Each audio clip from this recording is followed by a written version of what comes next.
All right, so let's talk about the spine, this thing. So this is the beautiful work of art that you were created with. It's 24 movable bones, perfectly placed, 2 joints on each one. 2 sets of spinal nerves come out of each side. Brain sits up in here. The spinal cord sends the message down to the rest of the body, and this is what it's encased in. So your brain and your spinal cord is the only organ completely encased in bone. That's how important it is to you. So let's talk about a couple things on how we're destroying this and how this affects your life. So when you're sitting in front of a computer, typically, let me show you what the good way to do this first is you want your chest bone here to be facing up.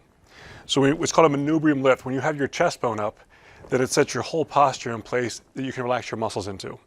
That's not how most of us sit. Most of us, what we do is that computer screen gets in front of us and we start to do this.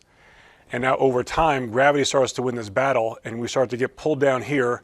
We develop more muscle tension up through our back and spine through here.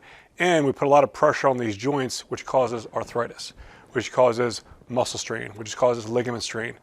But more importantly, on top of that, what we have to watch out for, as our head starts to go forward and we lose this battle with gravity, now we start to put pressure on the nervous system. And once you put pressure on the nervous system, then you decrease function in the body. So that's one of the main things we look at.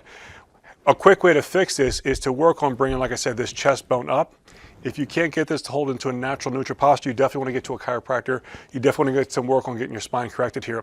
But here's one of the things that most people don't get with this is that if you're sitting down right now, what I want you to do is slouch forward. Give yourself a good slouch. Crouch it down. Now try to take a deep breath in. You can feel that resistance in your chest. So when this happens, you're in a really poor mechanical position to fill your body up with air. So as you start to lose this posture, or as you sit in this posture all day, you're getting as much as 20 to 30% less oxygen per breath. And you need oxygen to rebuild tissue. You need oxygen to make hormones. You need oxygen to actually get your energy back.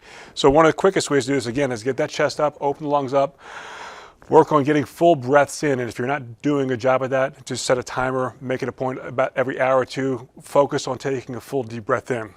One of the things that stops people from doing this, though, is because they've got themselves, after 5, 10, 15 years of this position, they're stuck like this.